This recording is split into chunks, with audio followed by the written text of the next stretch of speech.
Today, we're going to be teaching Here I Stand by GMT Games. In order to explain the game properly, we're going to explain some concepts first so that victory will be easier to understand. Then we'll move on to the other parts of the game. The first thing you'll notice is that different spaces on the board have different colors. These represent different countries like France, England, Protestant Germany, the Papacy, and other countries that are major powers in the game. There are also a few other colored countries that are minor powers, such as Genoa and other countries that will be used for minor powers, but will not be played by a player.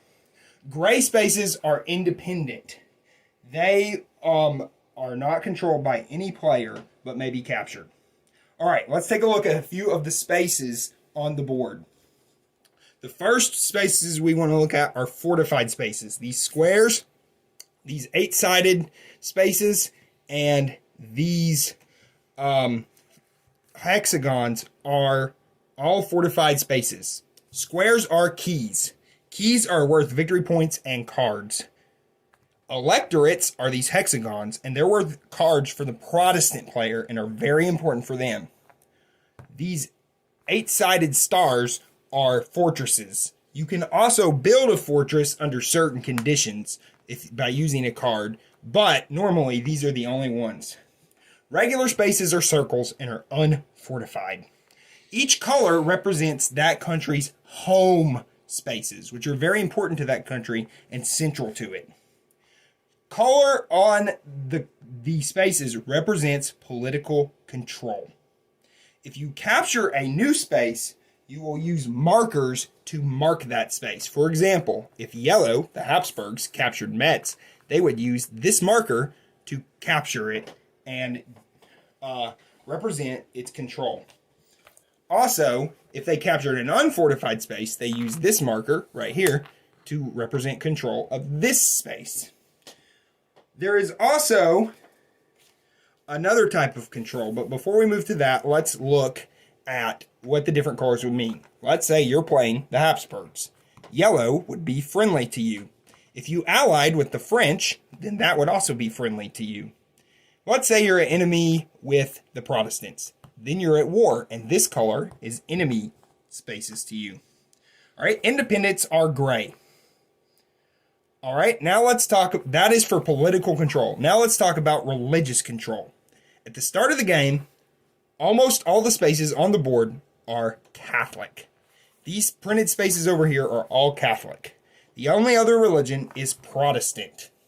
So, when you have a Catholic space, it is assumed the default, except in Protestant Germany, where it's white on the inside. If you convert a Catholic space to a Protestant space, you flip it over, and now it's white on the inside.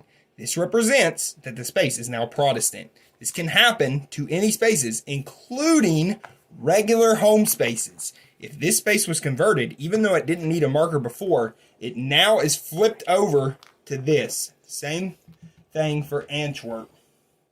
While the main two religions are Protestant and Catholic, there is one more type of space. The Ottoman home spaces, these spaces right here, are going to have no religion. So all these spaces in green will have no religion and cannot ever be converted to Catholic or Protestant. Do not count for anything. All right. Now, when you capture spaces, you will again use markers to represent political capture. This is very important because keys are used for victory points. So, when you capture a new space, you will take your card and capture that space. Here is the Hapsburg victory card. Underneath each of these key markers is a number of victory points. How many uncovered keys represents how many keys they have on the map. And in this case, they have 9 victory points because they have this uncovered. When they capture a new key, they'll take a key, place it on a square, and now they have 10 victory points. The higher you go, the more victory points you get, all the way up till you win automatically. So, these Squares help you keep track. If you ever lose control, you need to put it back on your marker, on your card, your marker back on your card, so that you can keep track of where everything is and how many victory points you have. And you put them in this order so that you know how many you have. You will use hexagons for all other spaces that are not keys. Even if they're fortified, such as this fort, you will use a hexagon. The last thing to note is different connections to the spaces. This is a regular connection. The only other type is a pass. Passes make things more difficult, but we'll talk about that later. These colored backgrounds represent language zones. Purple's Italian, green is German, blue is French, and red is English. Yellow is Spanish.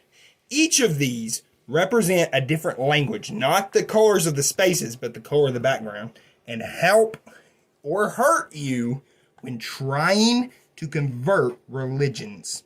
The spaces in water are sea zones.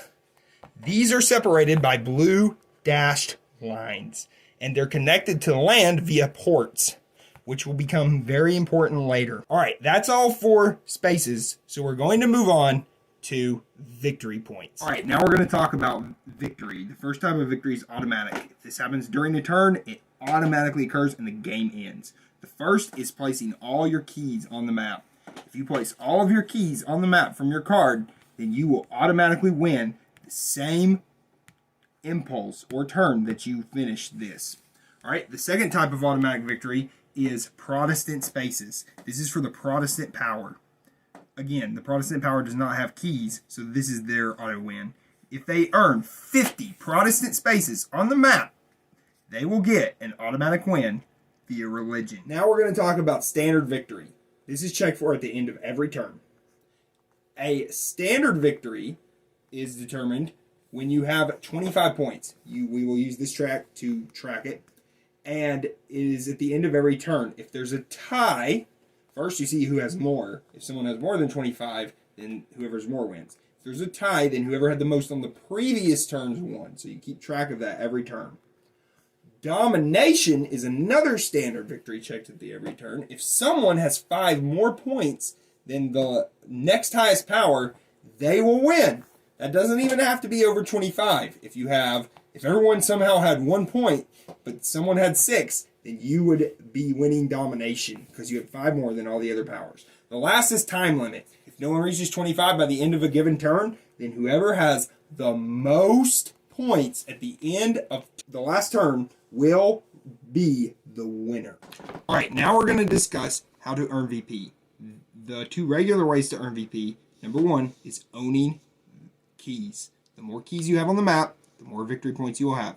Everyone has this except the Protestant player. Now, the Protestant player and the Papal player earn points based on how many Catholic or Protestant spaces there are. At the start of the game, the Papal player will have 15 points because the Protestant player has no Protestant spaces. As more are earned, however, the victory points listed here will be awarded to each power based on how many Protestant spaces are on the map. Alright, now for special VPs. You will earn special VPs based on your power. The first power, Ottomans, will earn VP based on piracy, raiding with their pirates each turn as much as they can to earn more victory points.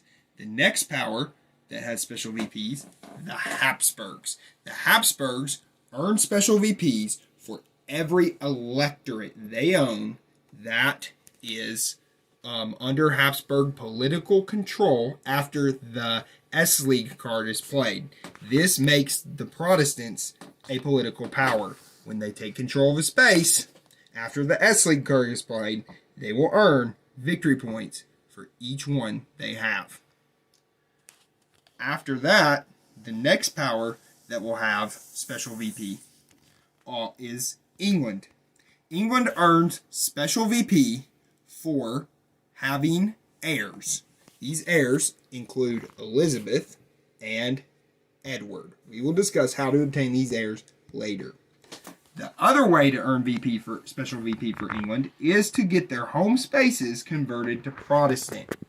After Protestantism comes over here, or through the use of special cards, you'll be able to convert your spaces and earn special VP.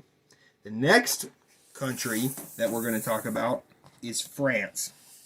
France has a card that they are allowed to play every turn, which will allow them to roll on this table. They get bonuses for certain things, and when they roll, they will earn victory points and cards. The higher they roll, the better they do. They'll get modifiers for owning certain cities and for controlling certain keys in Italian. They'll also get certain penalties if other powers control their spaces or occupy their spaces. All right, the last two countries are the Papacy. The Papacy earns special VP for two things. Number one, as discussed earlier, Protestant spaces. The less there are, the more the Papacy earns. The second is St. Peter's. The more CP they put into St. Peter's construction, when they reach this space, they'll earn a victory point. Every time they reach the fifth space, they'll earn another victory point. So they can spend CP to earn victory points. The last one is the Protestants. Just like the Hapsburgs, if they control electorates, they will get VP. But also, if they can translate the Bible by spending CP, kind of like the Papal player, they will be able to gain victory points if they can translate the entire Bible in a given language. Here we have English shown, but there's also a French and German Bible that you can translate. It will also help them get more Protestant spaces, which again grants more victory points. Bonus VP are earned in a variety of ways. The first is a burned or disgraced debater. If the Papal player can successfully defeat the Protestant debater by a large enough margin, they can take that debater and earn him for VPs by burning him at the stake. Also, in the same manner, if the Protestant player defeats the Papal player by enough, they can disgrace him, taking him and placing him in their bonus VP box to earn.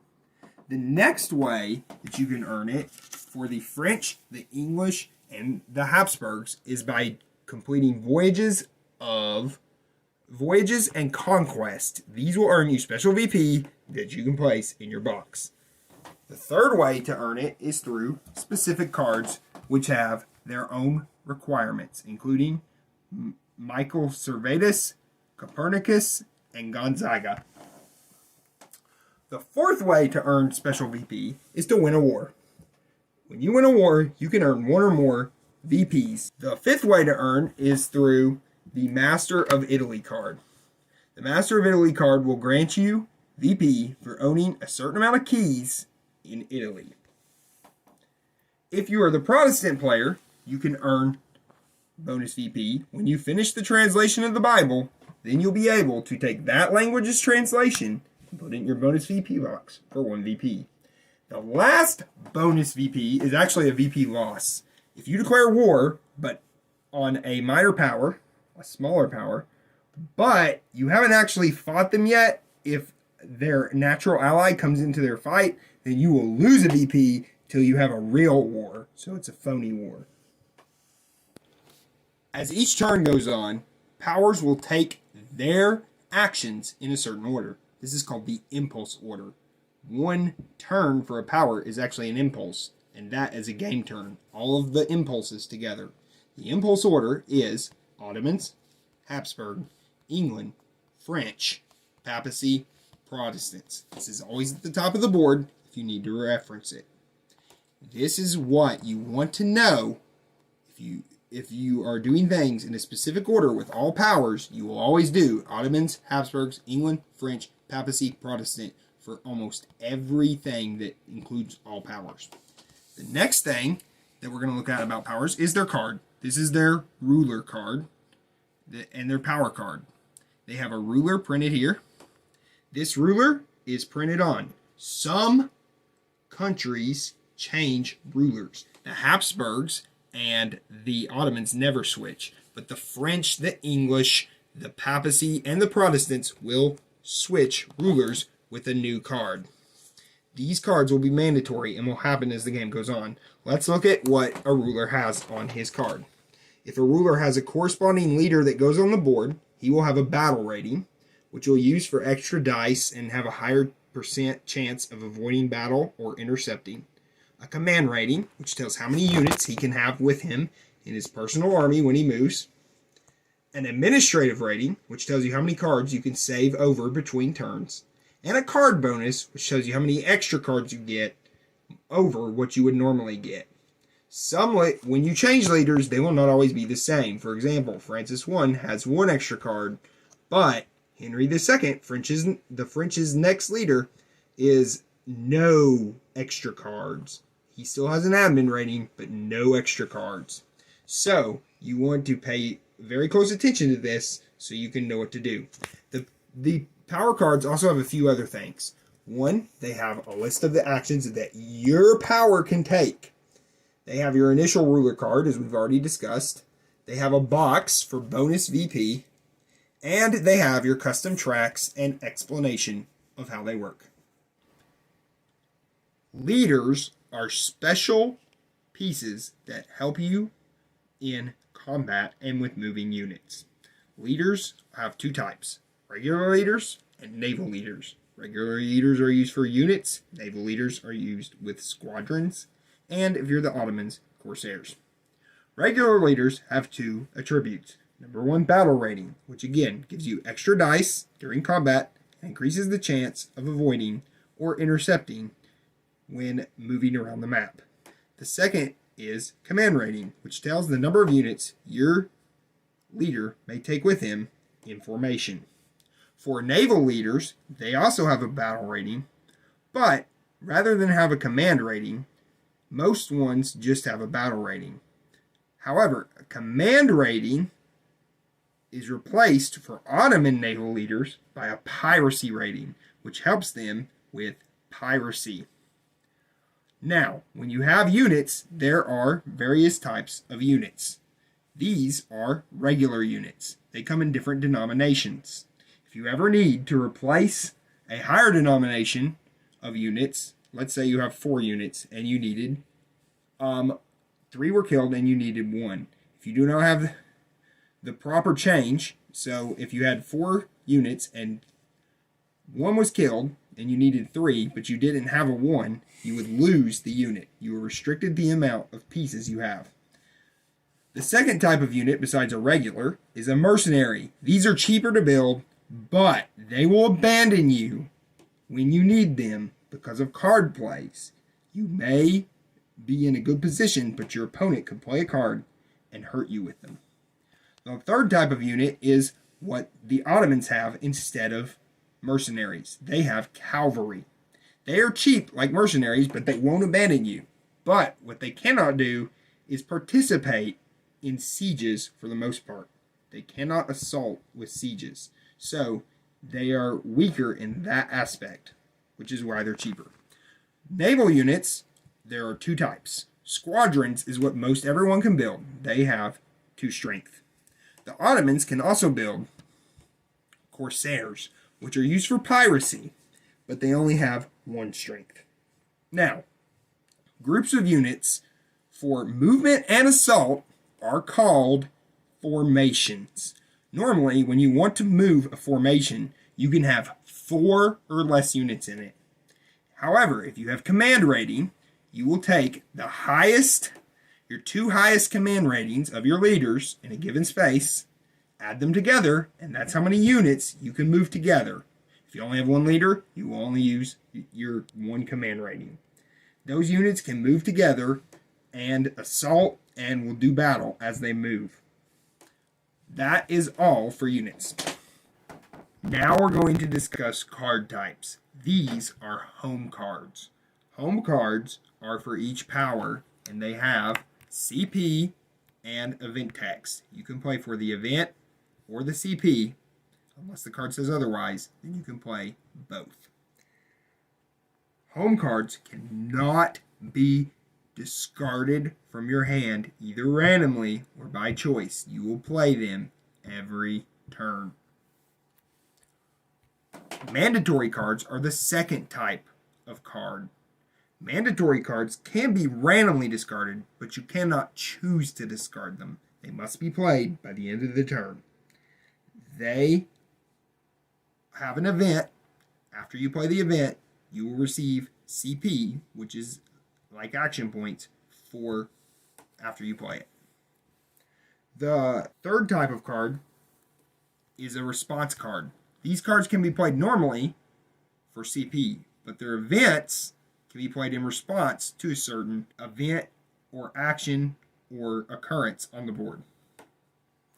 The fourth type are combat cards, which are played in combat to give you an advantage.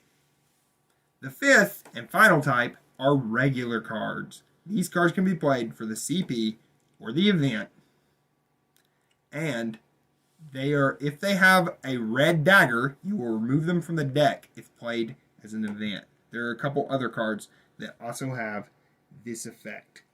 There are, in addition to this, 3 cards that can be played outside the action phase. The diplomatic marriage could be played during the action phase, but it also can be played outside the action phase during the diplomacy phase for another effect. The spring preparation and Venetian informant cards can also be played during the spring deployment phase, but not during the standard turn. If you want to play them, you can just play them for CP instead of for the event. Now we're going to go over the sequence of play to talk about how different turns work. We'll just do a basic overview, then come back and go through each phase in a more detailed manner. The first is Luther's 95 Theses phase, which is on the first turn. You'll do this and convert some spaces to Protestant by playing this card. The second is the card draw phase. During the card draw phase, you'll fix some of the new things for a given turn. You'll get different things from your colonies and riches from the New World, and you'll deal out cards to each player. During the third phase, diplomacy phase, you will discuss and settle peace and war with other powers, as well as ransom back your leaders and end excommunication from the Pope. During the first turn, this phase is limited, but we'll discuss that more in a minute. The next phase, during turn 1 only, is the Diet of Worms phase. The Hapsburgs, the Papacy, and the Protestant commit a card and resolve the Diet of Worms. During the fifth phase, the spring deployment phase, all the powers will move one formation of units from their capital to a space. This allows you to get a head start on moving your units out.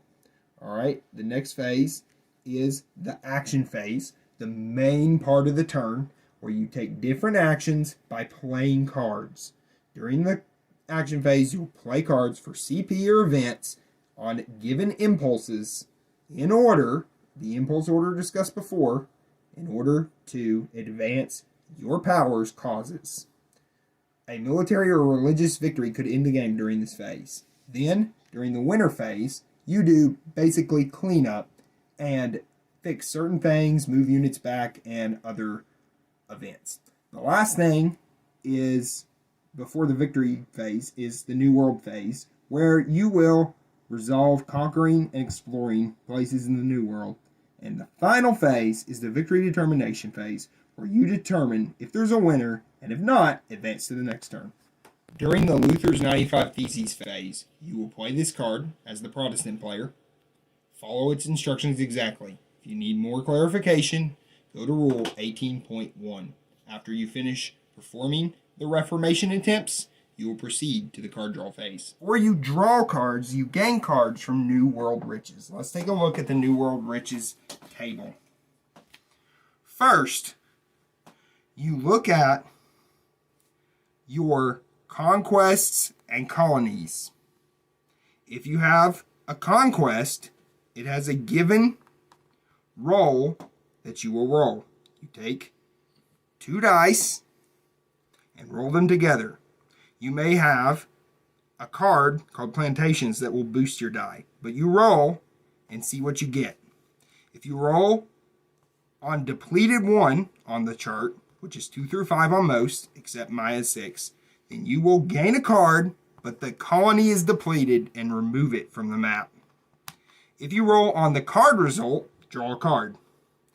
If you roll on the galleon result, and you play the galleons card that helps you get galleons, then you are allowed to use this result to draw a card once you've played the event. If you get NE, you have no effect. Nothing happens. And on certain colonies in Conquest, it will say a limb, which means you lose the colony or conquest without receiving anything. If you have a Raiders card and play it, you can receive the Raider marker in order to raid from the Hapsburgs when they receive cards from the New World Riches table. On a turn where they rolled either depleted 1 or card 1 or received a card, you will take a die and roll it.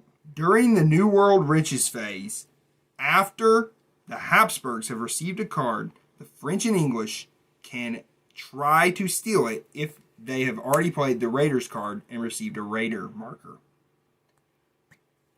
They will take a die if they have the Raider marker and the Habsburgs received a card. If they roll a 1, they will lose the Raider. If they roll a 2 and the Habsburgs have a galleon marker, they will also lose the Raider. 3 and 4 do nothing.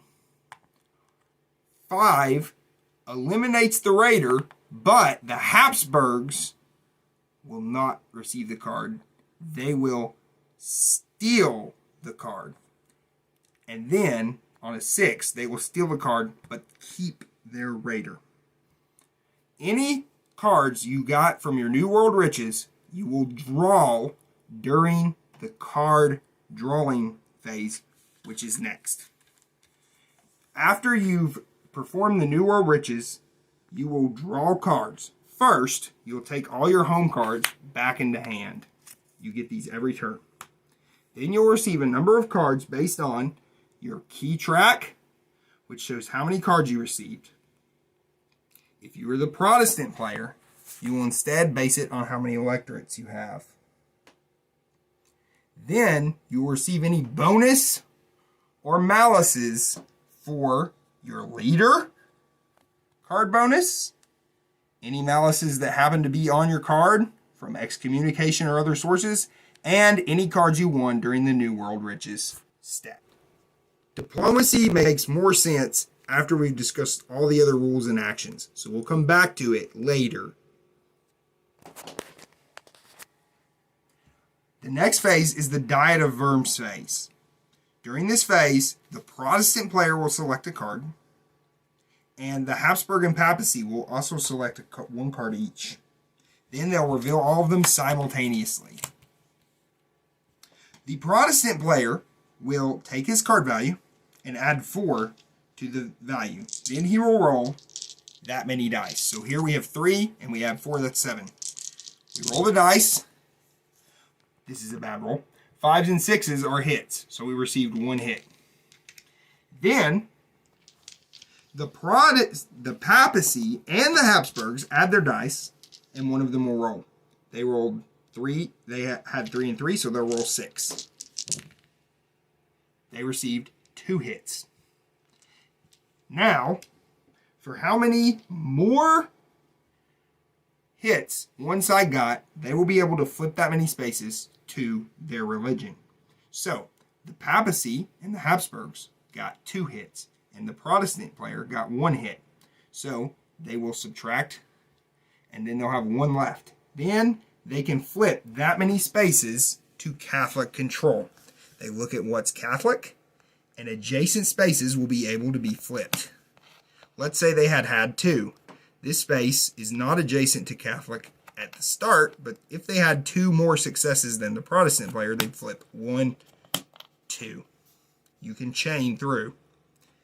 Now, if the Protestant player had succeeded with 3 more successes, they could flip 1, 2, 3 spaces from Catholic to Protestant.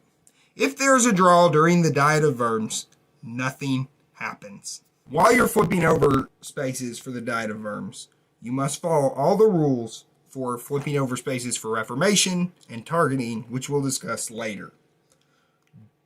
During the Diet of Worms phase, you may not flip over spaces that are outside the German language zone. This space is in the French language zone because the background is blue, so you could not flip it over during this phase.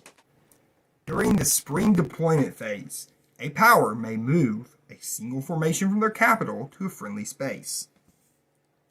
These are the restrictions and requirements. The Hapsburgs may use either capital they have. One is in Spain, one is in Vienna. They may move from either capital. The Protestants may never do spring deployment because they do not have a capital. You must have, the requirements are you must have a clear path through friendly spaces to reach your destination. So, these units can move to any of the French spaces for their spring deployment. If they wanted to move here, and they were allied with the English, they could normally move here. But let's say they were at war with the Hapsburgs. Then, if the Hapsburgs had a unit here, they cannot move here because there's not a friendly unit here. It's a enemy unit here, or even a neutral unit here would prevent spring deployment through this space. Now, let's say they wanted to cross to the English Channel, and come up here. During spring deployment, you're allowed to cross one sea zone if other powers' naval units are not in a port on that sea zone. So the French could come up here and land in Norwich. However, if the French wanted to land in Plymouth, they could not because there is another power's units, even if allied, in the port. Additionally, only 5 units, leaders do not count, may cross that one sea zone. So, during spring deployment, you will move through a clear path, max 1 sea zone, to a friendly space marked on the board. During the action phase, powers will take impulses in impulse order by playing cards. You can do one of 3 things during the action phase. Play a card for CP, play a card for the event, or, under certain conditions, pass. Let's talk about all 3. If you play a card for CP, you take the card from your hand and play it for CP. If it is a mandatory event, you must use that as an event first, so we'll talk about how to do that during playing events. But you will take those CP and spend them on actions. Next, you can play a card for the event. Play the event, follow the text on the card, and do not use the CP unless the event tells you to. If the event is mandatory, thus being required to play, you will follow the text on the event. Then, and only then, afterward, you will get 2 CP to spend as normal on available actions. So you can never play the same event twice in a turn. So even if a card, such as Here I Stand, or another card, allows you to pull a card from the discard pile and play it or retrieve it, you may not play it twice in the same turn. If you want to pass, instead of playing for a CP and or event, you have to have all of your home cards spent, all of your mandatory events gone, and cards less than or equal to your admin rating. so that you can save the cards remaining in your hand. If you do pass and other players take actions and you decide you want to play the card, you can do it on the next turn. But once all 6 powers pass in a row, the action phase ends and the turn moves on to the winter phase. During the winter phase, you will clean up many things and return things back to where they go. First, you will take any naval squadrons that were loaned during the diplomacy phase and remove their loan markers. This will allow you to return them back. Then you'll go to the renegade leader, if someone has played his card, and remove him from the board during the winter phase. Next, you'll take your navy, and if any are at sea, you'll return them to the nearest port for the minimum amount of spaces. During winter, you will also return units to fortified spaces. They cannot stay in unfortified spaces that are not friendly when you are in winter. So they must return to a friendly fortified space that is not have unrest and is still friendly. If it was captured, you couldn't return there. They must have a clear path to a space to return. Let's look at Henry and his army for some examples. They cannot pass the unrest to get back to Bristol or London. You can choose where you go. But they could go back to this fortified space, York, because it's free of unrest and they have a clear path. You can ignore enemies when moving back. If Hapsburg and the English were at war, the English could still move back here and the Hapsburg could move back to their home space later because you can ignore enemies. You can also ignore sea zones, and you can split your unit formations. So if these mercenaries wanted to go one here and one to Norwich, they could split and go to 2 different places, ignoring the sea zone because, again, it doesn't matter. You can ignore enemies and sea zones and just cross to go back to fortified spaces during winter. If you want to return to the capital, you may. If you have a clear path, it is free and you can go there automatically. If there's somewhere you want to return and you do not have a capital to get a path to get to where you want to go or capital, you will suffer attrition. Let's say Henry was pinned up here and couldn't get back. Leaders can always return to fortified spaces and can always go back to the capital, ignoring path. But units would lose half of their units if there's not a clear path, and then you place them in the closest one or the capital. If the capital is captured and the units have nowhere to go, the units are eliminated. Leaders can still go back to spaces. The Hapsburgs have some special conditions. One is that they have 2 capitals. They have one Vienna and one in Spain. They can return to either capital. The Habsburgs have another condition. They cannot go through electorates until the S-League card has been played for the Protestants, and then they have to capture them for them to be friendly to go through. So, beware of both of those conditions. Finally, the Scottish, let's say they were allied with the English. The Scottish have a special condition. They must return to Edinburgh or Stirling. Again, you could split, so they have to return here. But even though they're allied with the English and we're in a fortified space, they cannot stay here. They must return to Edinburgh or Stirling. Alright, the winter phase. You will remove alliances. So if England was allied to the Papacy, you would remove that there. Then you would go to capitals. So for the Habsburgs, we'll put one in Vienna, but you add it to each capital. So you'd also go down to Spain and add a one there as well.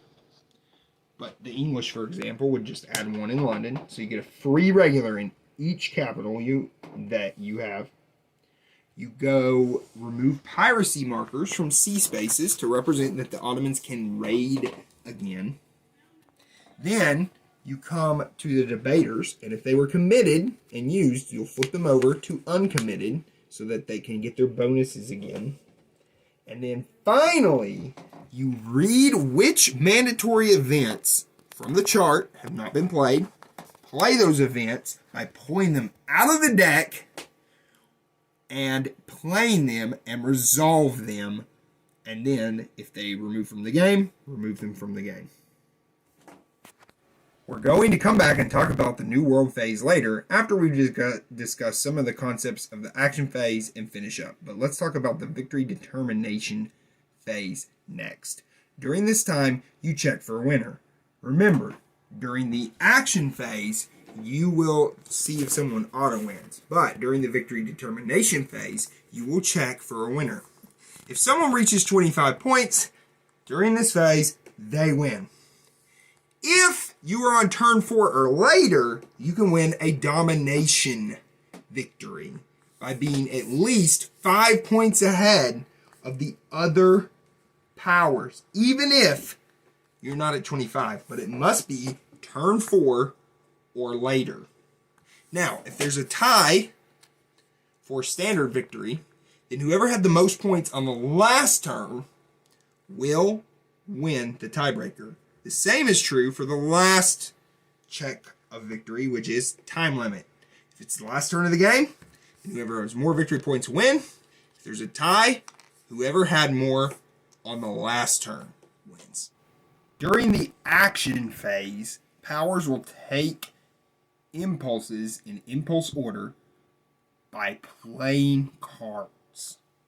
You can do one of 3 things during the action phase. Play a card for CP, play a card for the event, or, under certain conditions, pass. Let's talk about all 3. If you play a card for CP, you take the card from your hand and play it for CP. If it is a mandatory event, you must use that as an event first, so we'll talk about how to do that during playing events. But you will take those CP and spend them on actions. Next, you can play a card for the event. Play the event, follow the text on the card, and do not use the CP unless the event tells you to. If the event is mandatory, thus being required to play, you will follow the text on the event, then, and only then, afterward, you will get 2 CP to spend as normal on available actions. So you can never play the same event twice in a turn. So even if a card, such as Here I Stand, or another card, allows you to pull a card from the discard pile and play it or retrieve it, you may not play it twice in the same turn. If you want to pass, instead of playing for a CP and or event, you have to have all of your home cards spent, all of your mandatory events gone, and cards less than or equal to your admin rating, so that you can save the cards remaining in your hand. If you do pass, and other players take actions, and you decide you want to play the card, you can do it on the next turn. But once all 6 powers pass in a row, the action phase ends, and the turn moves on to the winter phase. During the winter phase, you will clean up many things and return things back to where they go. First, you will take any naval squadrons that were loaned during the diplomacy phase and remove their loan markers. This will allow you to return them back. Then you'll go to the renegade leader, if someone has played his card, and remove him from the board during the winter phase. Next, you'll take your navy, and if any are at sea, you'll return them to the nearest port for the minimum amount of spaces. During winter, you will also return units to fortified spaces. They cannot stay in unfortified spaces that are not friendly. when you are in winter. So they must return to a friendly fortified space that is not have unrest and is still friendly. If it was captured, you couldn't return there. They must have a clear path to a space to return. Let's look at Henry and his army for some examples. They cannot pass the unrest to get back to Bristol or London. You can choose where you go. But they could go back to this fortified space, York, because it's free of unrest and they have a clear path. You can ignore enemies when moving back. If Hapsburg and the English were at war, the English could still move back here, and the Hapsburg could move back to their home space later because you can ignore enemies. You can also ignore sea zones, and you can split your unit formations. So if these mercenaries wanted to go one here and one to Norwich, they could split and go to two different places, ignoring the sea zone, because again, it doesn't matter. You can ignore enemies and sea zones and just cross to go back to fortified spaces during winter. If you want to return to the capital, you may. If you have a clear path, it is free and you can go there automatically. If there's somewhere you want to return and you do not have a capital to get path to get to where you want to go or capital, you will suffer attrition. Let's say Henry was pinned up here and couldn't get back.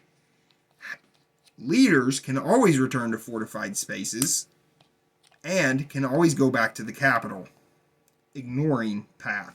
But units would lose half of their units if there's not a clear path, and then you place them in the closest one or the capital.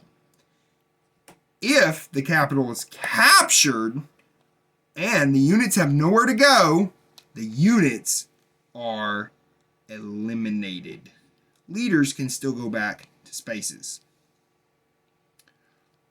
The Hapsburgs have some special conditions. One is that they have two capitals. They have one Vienna and one in Spain.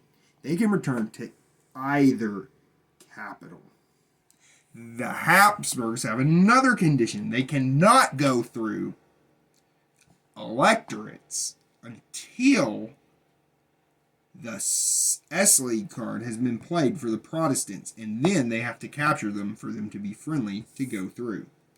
So, beware of both of those conditions. Finally, the Scottish, let's say they were allied with the English. The Scottish have a special condition. They must return to Edinburgh or Stirling. Again, you could split, so they have to return here. But even though they're allied with the English and we're in a fortified space, they cannot stay here. They must return to Edinburgh or Stirling. All right, for the rest of the winter phase, you will remove alliances. So if England was allied to the Papacy, you would remove that there. Then you would go to capitals. So for the Habsburgs, we'll put one in Vienna, but you add it to each capital. So you'd also go down to Spain and add a one there as well. But the English, for example, would just add one in London. So you get a free regular in each capital that you have. You go remove piracy markers from sea spaces to represent that the Ottomans can raid again. Then you come to the debaters, and if they were committed and used, you'll flip them over to uncommitted so that they can get their bonuses again. And then finally, you read which mandatory events from the chart have not been played. Play those events by pulling them out of the deck and playing them and resolve them. And then, if they remove from the game, remove them from the game. We're going to come back and talk about the New World phase later after we discuss some of the concepts of the action phase and finish up. But let's talk about the victory determination phase next. During this time, you check for a winner. Remember, during the action phase, you will see if someone auto wins. But during the victory determination phase, you will check for a winner. If someone reaches 25 points during this phase, they win. If you are on turn 4 or later, you can win a domination victory by being at least 5 points ahead of the other powers, even if you're not at 25, but it must be turn 4 or later. Now, if there's a tie for standard victory, then whoever had the most points on the last turn will win the tiebreaker. The same is true for the last check of victory, which is time limit. If it's the last turn of the game, then whoever has more victory points win. If there's a tie, whoever had more on the last turn wins. Now we're going to discuss actions in detail. In order to play an action, you will play a card and use CP from the card to pay for actions. There is a large group of actions available. Each one is designated into different types, such as movement, construction, battles and controlling spaces, New World, and religious. We'll start with movement. The first thing we will do is discuss a few concepts. The first concept to know when moving is line of communication. Let's move over to the board for an example. Line of communication is necessary for assaulting fortified spaces and controlling spaces. So, you will need a line of communication. This is defined as a path of friendly spaces from a friendly controlled fortified space, such as a key or a fort. For example, the English have a line of communication from here to here because there is a fortified space here and there is nothing in the way. Some things that block line of communication, such as if the English were here, would be unrest markers, either on a fortified space or in the way of a fortified space, or enemies that would block it. As well as you cannot trace a line of communication through an electorate until the S League, the Schmalkaldic League, has been played for the Protestants. If you have sea zones and you have naval units in them, you can trace through those to have a line of communication. For example, the English have a line of communication all the way to this space because they have friendly sea zones. They have sea zones with friendly naval units. Now we're going to talk about unrest markers. These may be placed by cards or other bonuses and are typically placed in an empty space without any units, unless the bonus, such as Karlstad's bonus or the card that you're playing, says otherwise. The following are the effects. If you have unrest into a space, you may not spring deploy into or through that space. If you are trying to retreat from battle, you may not retreat into or through that space. If you are trying to avoid battle, you may not retreat into or through that space. It also cancels line of communication for that power through that space. You may not construct units in that space. When you are trying to do Reformation or Counter-Reformation, you ignore the space. So we could not spread Protestantism to these spaces because the only Protestant space is blocked by unrest. Also, to affect spaces beside it, even if you could spread it there, this space's contents, such as units and other bonuses such as reformers, are ignored when a space is unrest. When a key or electorate is in unrest, you place a marker on the card to represent the fact that your VP and cards from that space are not counted and you must go back to the other uncovered space. The space does not count for the Protestant controlled spaces track and therefore you would reduce it by 1 every time a space is covered in unrest. Additionally, spaces in unrest cannot be used to protect against piracy attempts by the Ottomans. If an effect requires your units to be displaced, you will move them to the nearest fortified space or port if it is a naval unit. If they cannot return there, you may always return them to the capital. Now we're going to discuss movement actions. The first action is movement in clear. When you want to move a formation in the clear, you pay 1 CP, then you may move the formation 1 space. These are the requirements for spaces. The space must either be friendly, such as your own, or your allies, if you're allied with the French, for example, or independent, you could always move here. Or, if the English were at war with the Hapsburgs, you could move into an enemy space. If units are present, they must be your own, or could be your allies,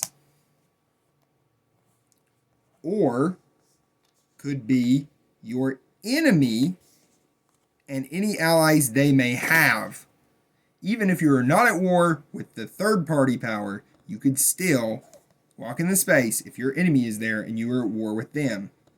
You may not enter a space that is under siege if it is 2 of your enemies fighting. They must resolve the battle themselves. Or 2 of your allies are fighting each other. Otherwise, you may move into a siege. You may not move a leader if the leader has already lost a battle this impulse. You cannot move a formation once it has started a siege the same impulse. Leaders can move without units into friendly spaces, but not into enemy spaces. They may not move into friendly spaces if enemy units are there. Additionally, if a leader is by himself without units and an enemy unit moves in, he is captured. Place him on that power's card and take him captive. In order to move, the first thing you do is declare the formation that is moving, such as this one. Then you declare the destination. You will spend CP from a given card that you played. Then, before you move, your opponent may play a response card in order to have some sort of effect on your formation. If no one plays a response card or you've finished resolving their effects, then if no enemies are in or adjacent to the destination space, the move is complete. If an enemy is adjacent to the space, they can attempt interceptions, which we will soon explain in more detail. If an enemy is in the space, they could attempt to avoid battle if they succeed, which we will explain later in more detail. If these actions are failed or skipped, and the space moved into is a fortified space, then the enemy may retreat 4 or less units into the fort if they have 4 or less units in that space. When intercepting, you must follow the following requirements. If one power succeeds in intercepting a formation of units, no other power may intercept this impulse on this move. The restrictions are also as follows. You may not intercept over a pass, a dotted line. You can't intercept units that are moving to their own fort or an allied fort that's not under siege. If you are under siege, you may not move to intercept through the siege. If you are under siege by the units that just moved, you may not chase them down to intercept them. You cannot intercept in a space where other units are, unless those units that started there were your allies or your units. If you cannot enter space normally, you may not intercept into that space. Finally, the biggest requirement of all is if you are not at war with another power, you may not intercept them when they are moving into a space. In order to intercept, these are the steps that you follow. Declare the formation that is intercepting. Let's suppose the Ottomans are entering this space. I would declare this formation as intercepting this one. Then roll 2 dice and sum the result. 6 plus 2 would be 8. Plus add your best battle rating of your leader. In this case, Henry reached 9. On 9 or more, it is a success. When dealing with the Ottomans, if there is a cavalry and you are intercepting them, subtract 1, which would cause me to fail this interception. If the Ottomans are intercepting, then add 1, which would give me 8 plus 1 is 9 and would cause me to succeed in an interception. If you succeeded, place in the destination and treat it as if it has been there the entire time for battles. The same power may attempt multiple interceptions, but no other power may attempt them. Once the same power has attempted all the interceptions they would like to attempt on a given space, then go straight to the field battle after these interceptions. If no power intercepted, then if any powers are in the space when a formation moves in, you may avoid battle. These are the requirements and restrictions. Minor powers will avoid battle with their major power allies at the same time. Treat them as the same for rolling. You cannot avoid into non-friendly spaces or into independent spaces. You cannot avoid battle into unrest or into spaces with enemies. You cannot avoid into or through a sea zone. You cannot avoid into the space where the attackers came from. If you were already besieged, you cannot avoid battle in a siege, and leaders cannot avoid battle alone. They are captured. The procedure for avoiding battle is very similar to interception with the following differences. You must declare the space where you're going to avoid battle. Whether you succeed or not, the next power may attempt after you have rolled in impulse order. If your formation has already lost battle, they may auto retreat for the rest of the impulse.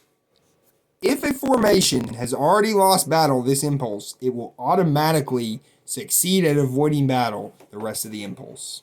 When a formation moves into a fort, if the destination is fortified and friendly to the units in the space, then 4 of those units or less may retreat into the fort and be besieged, including any army leaders. If you have more than 4 units, you may not retreat into the fort. If the attackers have less units than the units inside the fort, the space is not under the siege and they must keep moving. If they do not have enough CP to keep moving, they will retreat back to their original space.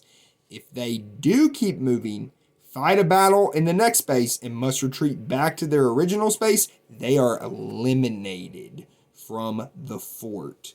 The procedure for a field battle is as follows. First, play any response cards that are valid. Then, take the units that are attacking and add up that number for your attack value. Then the defender takes the number of units that are defending, plus the highest battle rating, plus 1. This is the defense value. Next, both sides, starting with the attack, then the defense, may play any combat cards. Now, roll. 5 and 6s are hits. In this case, the attacker got 1 hit, the defender got 0. Then, if the Ottomans are involved, they may play the Janissaries card to roll 5 extra dice in a field battle. 0 more hits. The side with more hits wins. Eliminate 1 unit per hit. If there is a tie, the defense wins.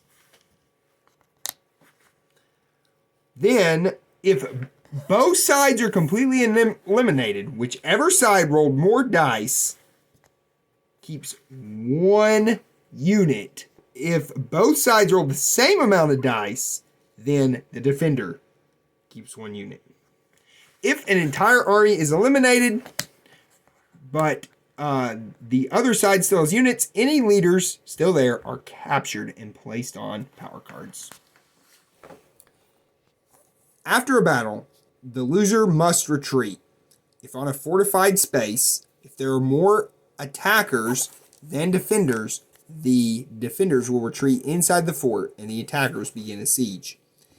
If there are more or equal defenders than attackers, then the attackers must retreat according to the siege break retreat rules. If there is no space for them to return to, they are eliminated. When retreating, if on a fort, 4 may retreat into the fortifications for the fortified space. All other units must retreat into a single space. The following is the retreat restrictions for all spaces, fortified or not. You may not retreat into a space with unrest. You may not retreat into a space with enemies. You may not retreat into a sea zone. You may not retreat into a neutral space or an independent space. You may not retreat into the space where the attackers came from. The attacker must retreat back to the space from which they came. If there is no legal space, all units must die. Army leaders are captured. The second type of movement action is movement formation over a pass. It is the same as move formation in clear, except you move over a pass paying 2 CP instead of 1 CP. Again, passes are lines between spaces with dashed lines. The third type of move action is a naval move. Pay 1 CP to move all friendly naval units to an adjacent sea zone or port. When you enter a space, you are allowed to be in a space with naval units you are not at war with. You are also allowed to move into an enemy space, which will start naval combat if they do not avoid battle. Restrictions include you may only move into another power's port if that port contains enemy naval units. Naval leaders cannot travel alone unless there is no other option for them to move.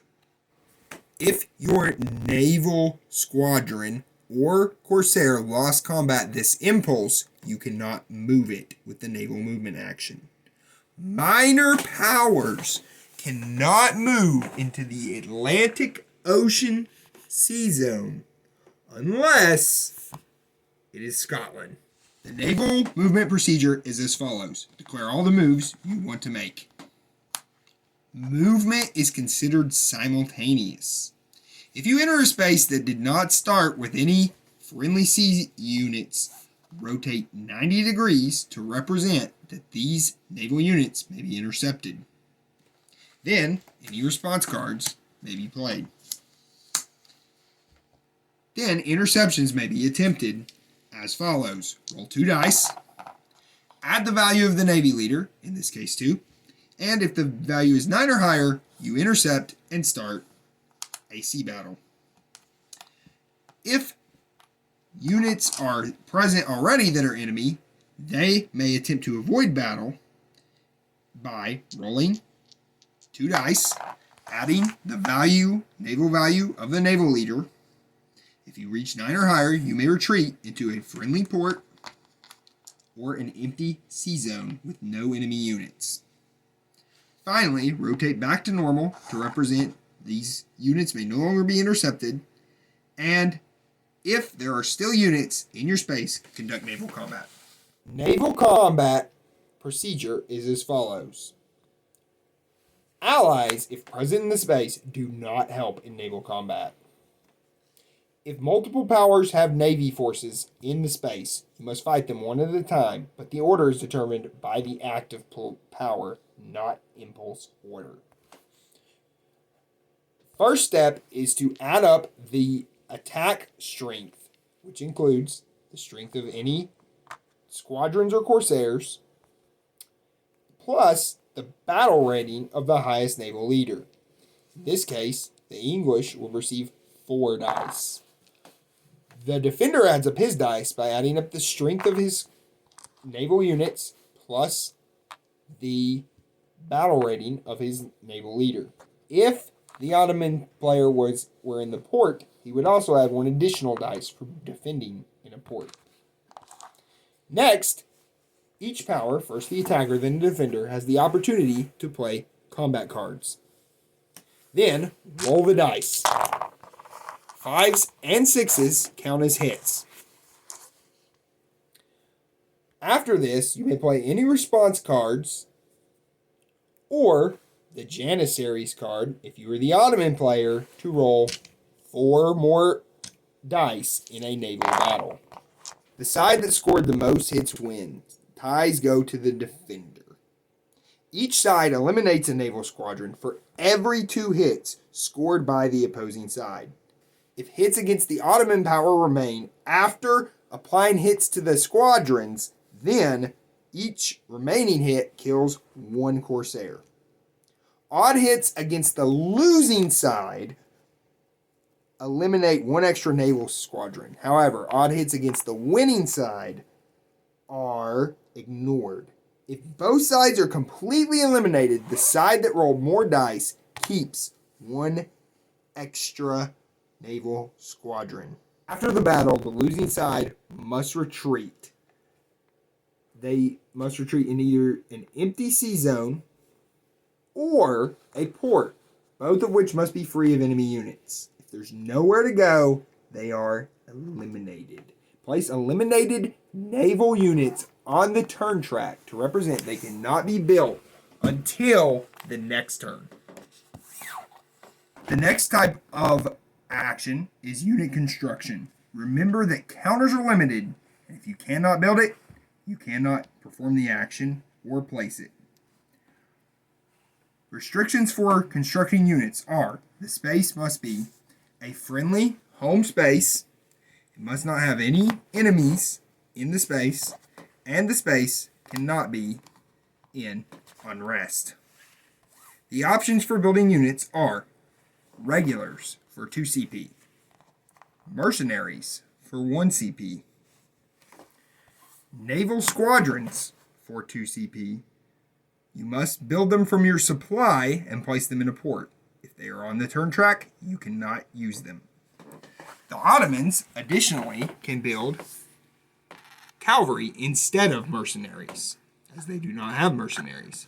And the Ottomans can build Corsairs in a friendly home port or in a pirate haven after the Barbary Pirates event has been played. The next type of action we will discuss are war actions. We begin with assault. For 1 CP, you may assault. The space, however, must be under siege. Under siege means at least 1 power has more units than you on a fortified space. Only allies can siege simultaneously. If there are no units, you still will place a fortified space under siege in order to capture it. The requirements for assault are: the space must be under siege from the previous impulse. A given space can only be assaulted once per impulse.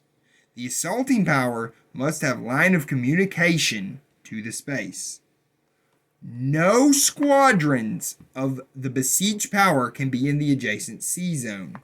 If they are in the port, then you must have more squadrons in the sea zone adjacent to the port than are in the port. To assault, follow the following procedure. Declare the formation that will attack, then play any response cards. Add the attacker dice by determining if there are enemy units. If there are no enemy units, add the amount of land strength, do not use cavalry, plus the highest battle rating of a leader. If there are enemy land units present within the fortified space under siege, then have the amount of land units and round up. Then add the highest battle rating of a given leader. The defender dice is all land units defending. Cavalry don't count. Plus the highest battle rating of any leaders, plus 1. After this, first the attacker, then the defender may play combat cards. Then, roll dice. 5s and 6s count as hits. Then, if you have any other response cards that may be played, you may play them now. Casualties will be taken. Cavalry, unlike every other step of the assault phase, may be taken as casualties during this step. If the attacker scores at least 1 hit and there are no defenders remaining, and there are still units remaining, they win and gain control of the space. Any leaders present within the space will be captured, and navies present within the space will be eliminated. If there are no hits landed by the attackers, or land units still remain inside the fort, then the attack fails. If there are still more attackers, they may stay. If there are not more attackers, then they must break the siege. If all attacking land units were killed, leaders are displaced. After an assault, you must break a siege if you have less units or even to the units inside. You must move to an adjacent space, which must be free of unrest or enemies. It cannot be a sea zone. It cannot be independent or neutral. If you cannot fulfill these conditions due to some reason, your army is eliminated. These are the rules for attempting to provide relief forces for an army under siege. Take another formation and move into a space where your forces are under siege. You will start a battle. Besieged units may participate, even if this is larger than formation limits. If you win, break the siege. If hits were equal, units that participated may move into the fort, even if they were not in the fort originally, up to 4. The rest will retreat. If you lost, only besieging units that started may stay in the fort. If the entire relief force is eliminated, the leader is captured by the besieging force. To control an unfortified space, the next action, you must pay 1 CP. The following are the requirements. It must be an independent or enemy space. It must be unfortified. You must have a line of communication. Your units must be in or adjacent to the space. No enemies must be in or adjacent to the space. Passes, dashed lines, are not adjacent. The procedure is very simple. Keep the religion the same and place a marker.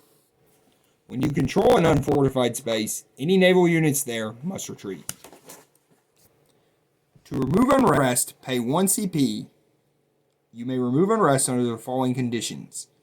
You have a land unit in the space. The Protestants are removing unrest from their home spaces before the S-League is played. Or you have a land unit adjacent to the space, and there are not enemy units adjacent to the space. Passes are not considered adjacent for this action. Once you have done this, simply remove the unrest. The Initiate Piracy action is available to the Ottomans. Pay 2 CP to initiate piracy in a given sea zone. You target ports adjacent to Corsairs in a sea zone from one power. In this example, we'll be targeting the Hapsburgs. You do not have to be at war. You only may do a zone once per turn, and a maximum of 4 zones per turn. You will mark this with piracy markers to represent that you've already done this zone. The procedure is as follows. The defender receives 2 dice for every squadron in the sea zone. They receive 1 die for every squadron in an adjacent port or an adjacent sea zone, or even squadrons from powers that are at war with the Ottomans, even if they're not being targeted. They also receive 1 die from forts, or forts from powers at war, even if that power is not being targeted. As well as the Knights of St. John will provide 1 die to the defender if a sea zone adjacent to them are being targeted. Finally, roll all of these dice. 5s and 6s will kill a Corsair. If there are at least 2 Corsairs surviving after being attacked, or 2 ports of the targeted power, roll 2 dice. Otherwise, if there's only 1 Corsair and only 1 port, roll 1 die. Rolling this die, add the piracy rating of any naval leader, Ottoman naval leader, on the space. When you roll, 5 and 6 is a hit. Each hit, the loser must give either a random card draw, eliminate a squadron, or award the Ottomans a victory point. For each of these hits, depending on how many hits are given, they must, as evenly as possible, distribute them. If they do not have a squadron, they cannot count that as a hit. If they do not have any cards to draw, they cannot award that as a award. VP max out at 10. Evenly award the hits as much as possible as the loser, so that the Ottomans receive an even distribution if possible. The next group of actions we will discuss are New World actions. The French, the English, and the Hapsburgs may perform these actions. The first action is Explore for 2 CP. Place an Exploration Underway marker in the Crossing Atlantic box. If it is your first, you will receive a penalty, therefore uncharted. If it is not your first action of Explore, you will receive charts available and not receive a penalty. You may only do this once per turn unless you play the Cabot event. If you don't have any more explorers left in your pool of explorers, you cannot do this action. The second type of action is the Colonize action. This action costs 2 for the Hapsburgs and 3 for the French and English. In order to do Colonize, simply add the colony from your supply to the Crossing Atlantic. You may only do this once per turn. The number of spaces in the display are limited. You will move it here to the display during the New World phase. Finally, the third action of New World is Conquest. You will use 4 CP to place the Conquest Underway marker in the Crossing Atlantic box. You may only do this once per turn. Even if you play the Smallpox card, you may only do this action once per turn. There is also a free Hapsburg Conquest Underway at the start of the standard scenario. This also counts toward the once per turn. If you do not have any more conquerors, you may not do this action. When the French and English do the Conquest Underway action, they simply place the English Conquest or the French Conquest marker in the box. In order to explain religious actions correctly, we need to talk about debaters. Debaters are in 2 varieties, papal debaters and Protestant debaters. Protestant debaters have different language zones, which affect the languages and bonuses they receive. There are Lutheran debaters, which affect the German language zone, Calvinist debaters, which affect the French language zone, and Anglican debaters, which affect English language zone. The Pope's debaters affect all language zones. Each debater has two sides. This side is uncommitted and refers to a bonus that debater has. It also has the committed side, which means the debater has already been used this turn or flipped to the committed side, and he will not have his bonus and will be weaker in debates. The number listed on each debater is the debate value. When you activate the bonus, you flip the debater over to committed. Only uncommitted debaters may still use their bonus. When the English are using debaters, they can only use the Anglican debaters. If a bonus is used on a debater, it will only last for one event or action. You may only use one per impulse, except a debater's bonus can be used for a debate, regardless of how many you've used before this. When you are placed in a debate, you will automatically use your bonus if it is related to the debate. Even if you have already used a bonus in a debate, you can still use your one bonus per turn, and if it is someone else's turn, if applicable, you may use the bonus even on someone else's impulse before any religious attempts. There are 4 reformers in the game, which allow the Protestant player to have advantages when trying to convert to Protestantism. When you place a reformer during a turn, he will automatically convert the space to Protestantism. He adds 2 dice to Reformation attempts for attempts made in his space and 1 die to adjacent spaces. They are completely immobile and may only be removed via effects. The Jesuit University works the same way except for the Counter-Reformation and Catholicism instead. But instead of converting their space automatically, they can only be built if the space is already Catholic. Land units also have effects on Reformation and Counter-Reformation attempts. The Protestant units that provide bonuses to Protestantism are the Protestant units and English units if Edward or Elizabeth rules England. Unaligned units include the Ottomans and England if Henry rules England. The rest of the units are Catholic, except Scotland will always be the same as England's current status. Religious actions are as follows. The first one is translate scripture. The Protestant player may pay 1 CP to move on his translation track. Move 1 language, 1 space. If you have a bonus due to a debater or other bonus, you may move additional spaces, but you only may activate 1 bonus per impulse. Once you complete the New Testament, you will receive 6 rolls for reformations.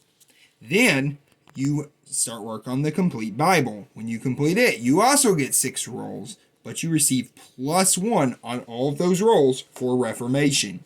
In addition, you'll receive 1 VP for completing a translation of the Bible. The next action is publish treaties. The Protestant player may take this action for 2 CP to do 2 Reformation attempts in 1 language zone. The English may take this for 3 CP to do 2 Reformation attempts in an English language zone if they have at least 1 Protestant home space. The second action is publish treaties. The Protestant player may pay 2 CP to make 2 Reformation attempts targeting 1 language zone. The English player may pay 3 CP to make 2 Reformation attempts if and only if Cranmer, the reformer, is on the map targeting English language zone. The third religious action is to call a theological debate. The Papal or Protestant player may call this action for 3 CP. They will initiate it in either the English, French, or German language zones. Looking at your debaters, you must have at least one uncommitted debater for that language zone. The papal player simply must have an uncommitted debater. If you cannot have the correct debater for a language zone, you cannot use that zone. The procedure is as follows. First, specify the language zone you wish to host a debate in. Then the attacker will choose one category, either uncommitted or committed debaters for that language zone. Again, if the papal player is there, it's simply all the committed or uncommitted. He will be randomly chosen for defense and then placed on the defender. Then the papal player will also, since he initiated the debate, will place his debater in the box. Since he is the attacker, the papal player, in our example, will roll the dice. He will roll his debater value, which is 3, plus 3 more, because as the attacker, and then any bonuses he will receive. He would receive +1 die for the papacy if present at the Council of Trent. Then roll the dice. 5 and 6s are hits. Then the defender rolls dice equal to his value +1 if committed or 2 if uncommitted. Since he was committed, we will roll 3 dice. He got 2 hits. So, if there are equal amount of hits, select new debaters according to the previous procedure in a new round. If all were committed, you may still use a random committed one. If the second round is still tied, the results are inconclusive. But once one side has more hits, that side may go to the map, starting in that language zone, and flip spaces equal to the difference. Let's say the Protestant player won by 2. They may flip 2 spaces to Protestantism. The spaces must be eligible according to the rules for Reformation and Counter-Reformation attempts, which we will discuss soon. But if all the language zone spaces are gone, you may use another language zone to flip. Finally, if the difference between the attacker and the defender are greater than their debate value, then something happens. If the Protestant player defeated the papal player by more than his debate value, that debater is disgraced. So with 4 or more hits, he will be placed in the bonus VP box and worth that much VP. If the papal player defeated the Protestant player by greater than his debate value, he will be placed in the bonus VP box and he is burned at the stake. If a reformer's debater was burned at the stake, he is removed from the map. The fourth religious action is build St. Peter's. The papal player may do this for 1 CP per space, moving the marker 1 to the right. Once it reaches all the way to the right, add 1 VP and reset to 0. He may earn a maximum of 5 VP through this action. The next action is the Burn Books action for 2 CP. Very similar to the Published Treatise action, this action grants the papal player 2 Counter-Reformation attempts targeting 1 language zone, which we will discuss shortly. Finally, the papal player may pay 3 CP to build a Jesuit university to any Catholic space on the map. Once the proper card, the Society of Jesus, has been played, simply adding the university to the Catholic space.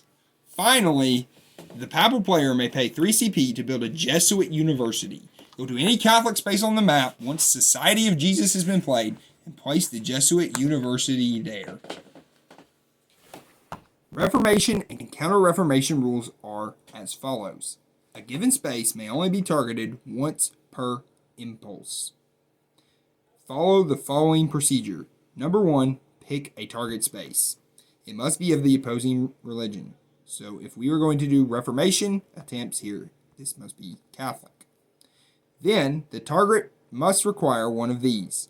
It must be adjacent to a reformer or Jesuit university. It must be adjacent to a power's religion. It must be in the same space as a reformer or Jesuit university.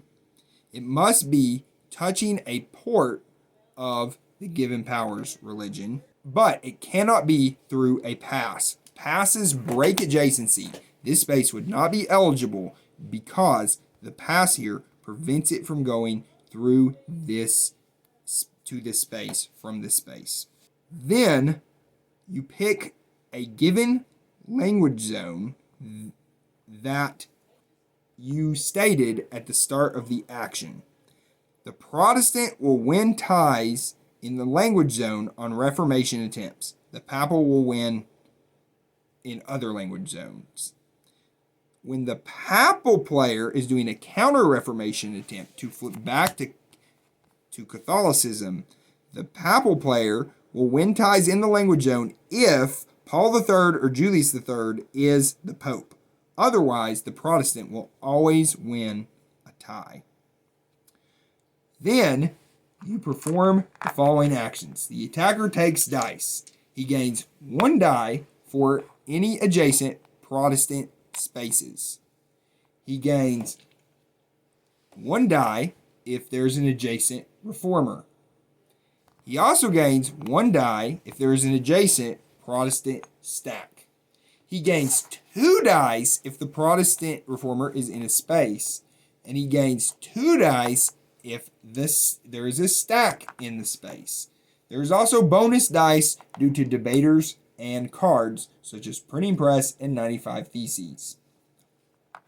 Then the Catholic player, during a Reformation attempt, will defend with 1 die for every adjacent Catholic space, 1 die for every adjacent Jesuit university, 1 die for every adjacent Catholic stack, 2 dice if there is a Jesuit university in the space, and 2 dice if there is a Catholic stack in the space. Always roll 1 die on the defense, even if none of these are true. Then roll the dice. Remember for Counter-Reformation that these bonuses are switched in reverse for Catholicism and Protestantism. Roll the dice. Look for the highest single value. Then the defender would roll the dice.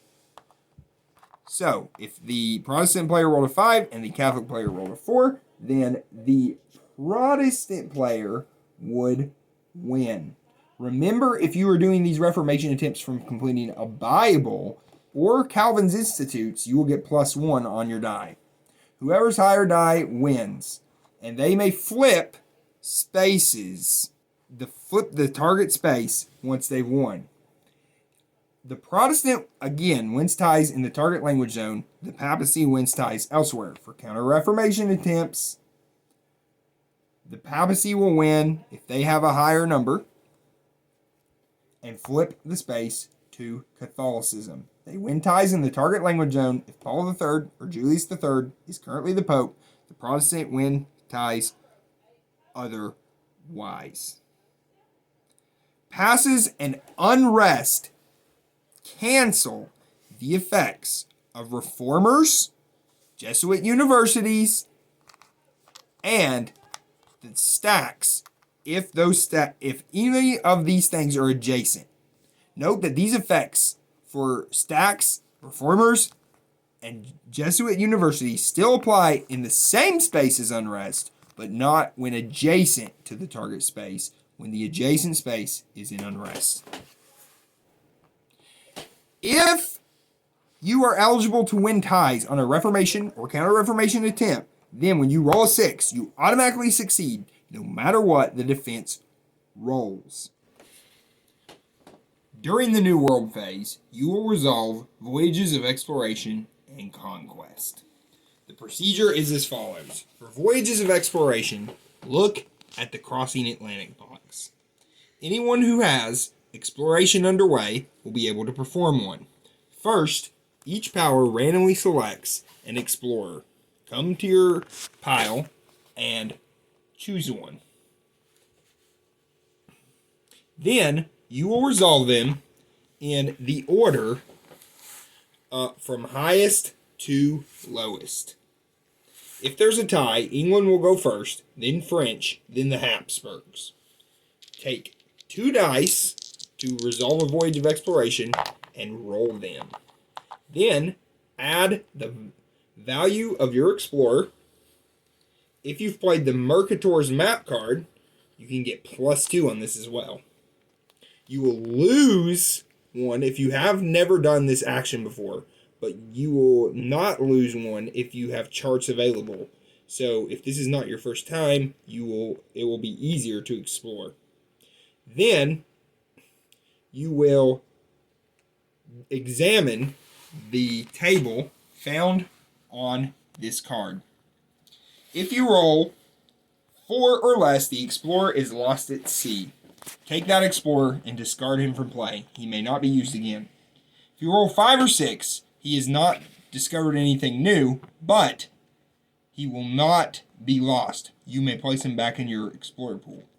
If you roll 7, you will go place him in the St. Lawrence River and put the VP in your bonus VP box. If you roll 8, you will take the Great Lakes space. If you roll 9, you will discover the Mississippi River. If any of these are taken and a lower number is available, you may choose that number instead. The same applies to 10 or more. When you have 10 or more, you will perform one of the following options. You may take the Amazon River for 2 VP, any 1 VP discovery, as mentioned before, or if it's open, you can take the Pacific Strait. If you're the first one to do this, place your explorer here.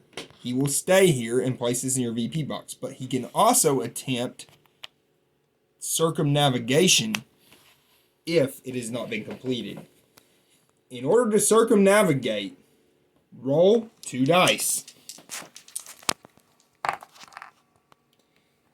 You use the same modifiers, except Uncharted will not be applied, whether or not this is your first time.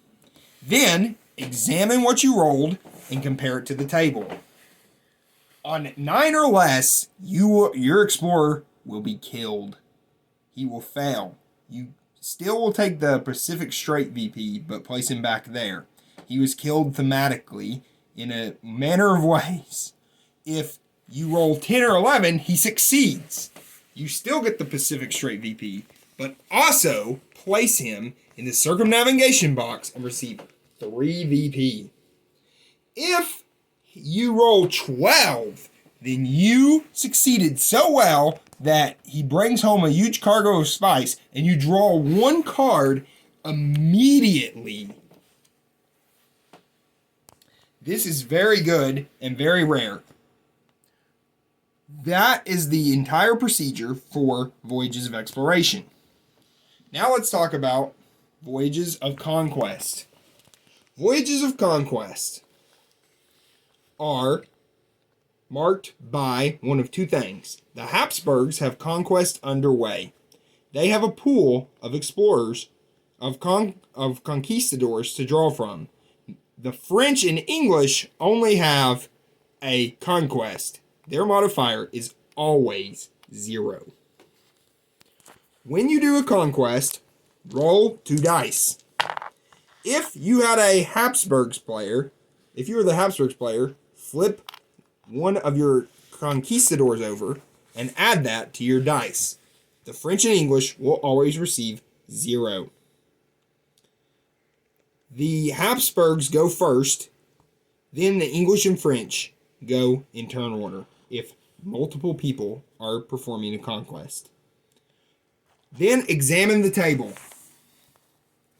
If you rolled 6 or less, your conquistador was killed by native tribes. Remove him from the pool.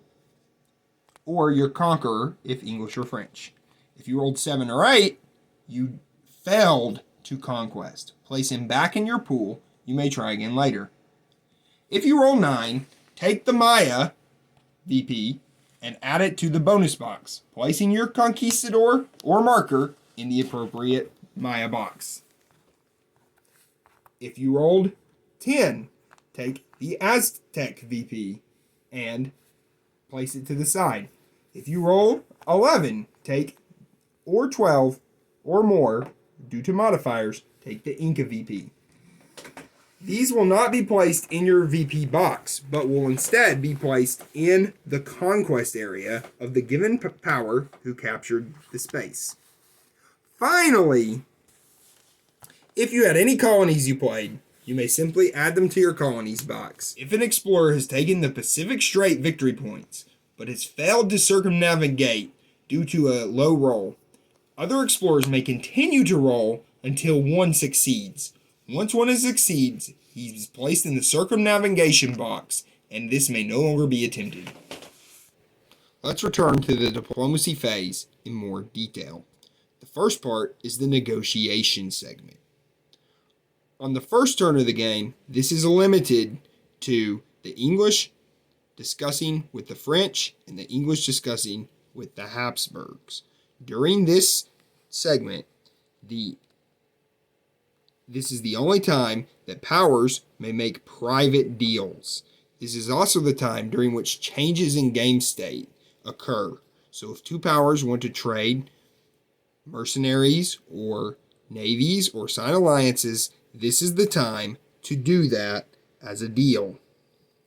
During the first turn, the English will discuss with the French and the Hapsburgs, then announce all the deals they made with the Hapsburgs. The Hapsburgs may confirm or deny those deals. If they confirm, they occur. If they deny them, they do not occur. The French, likewise, with the English. After those two deals have been finished, the rest of this segment and phase is skipped on the first turn. Let's discuss some of the things that you may deal in on every turn. These are changes in the game state. They are binding. That means if you do a deal or sign an alliance, that happens immediately when both powers agree. If you make deals at other times, those are non-binding. This is the only phase in which binding deals may occur. Let's talk about some of the options. Let's take a look at the diplomatic status display for some of the deals. The first one is an end to a war. If two powers at war, they may sign a white peace to end the war, removing the marker from here and ending the status of war. Note that this has no other deals inherently involved with it or war winner.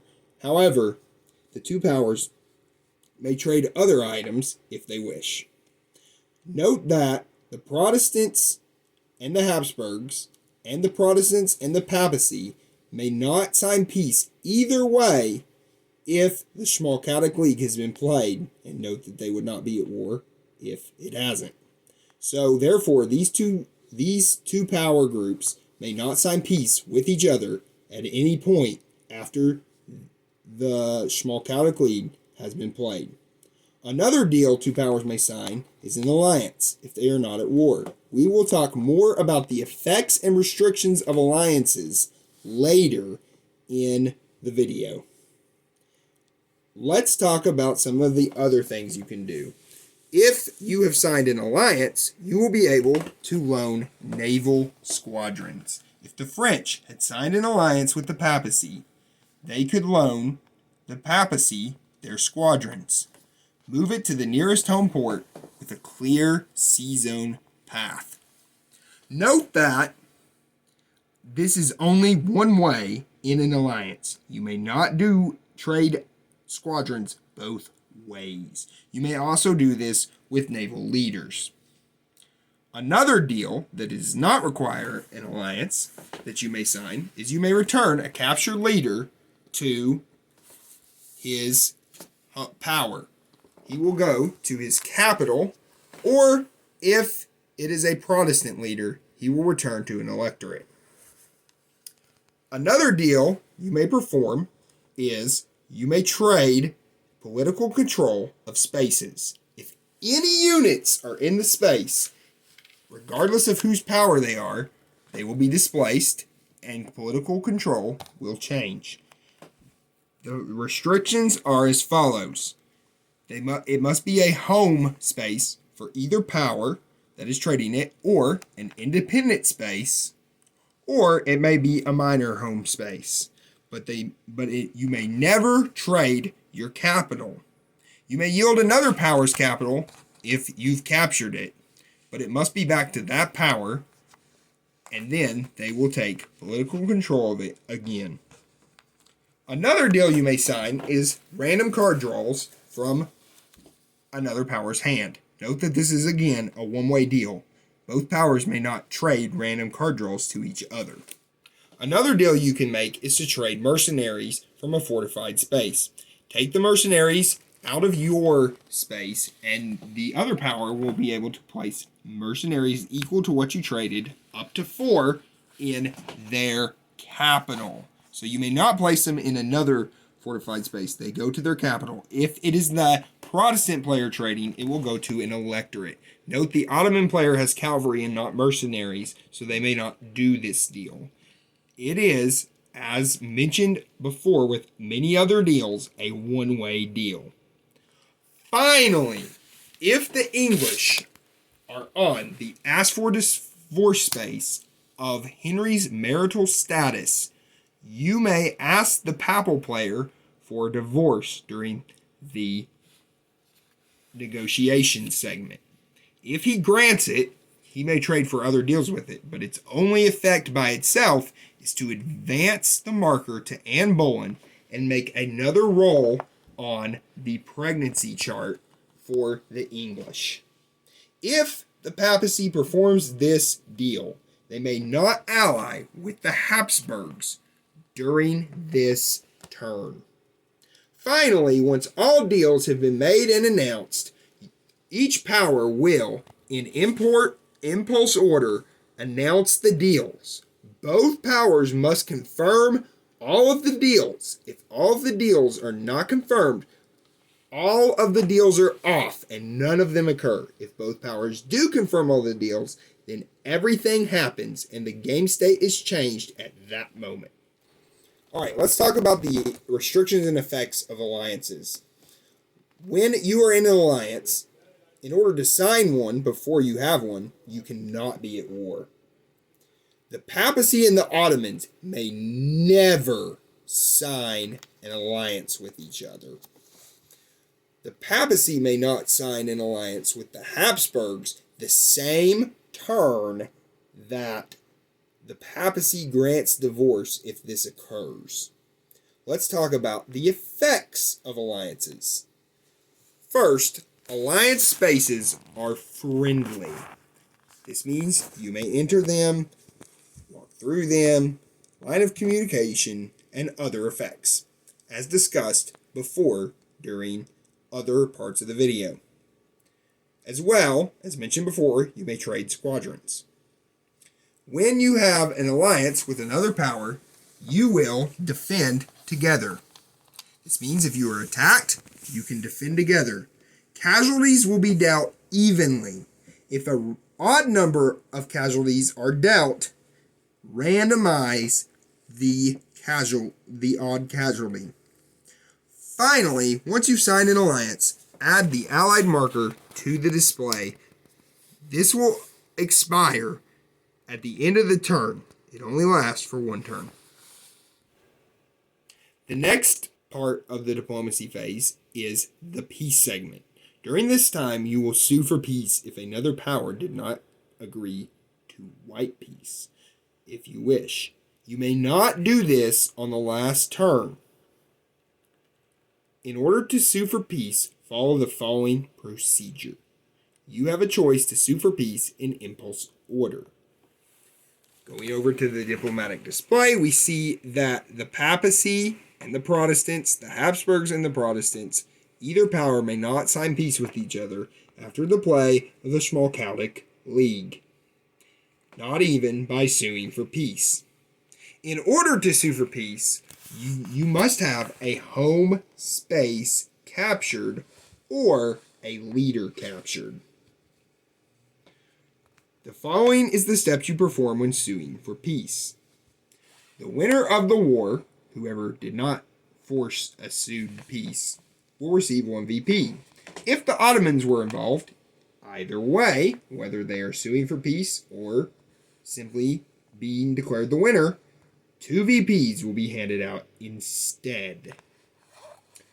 First, all of the winner's home spaces that were captured by the loser must be given up. Units are displaced.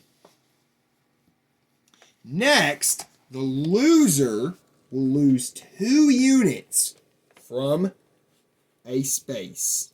The loser can then ask to take back keys, home spaces, or captured leaders. If he does take a captured leader back, he will place that in his capital first if possible, in a home key if not possible.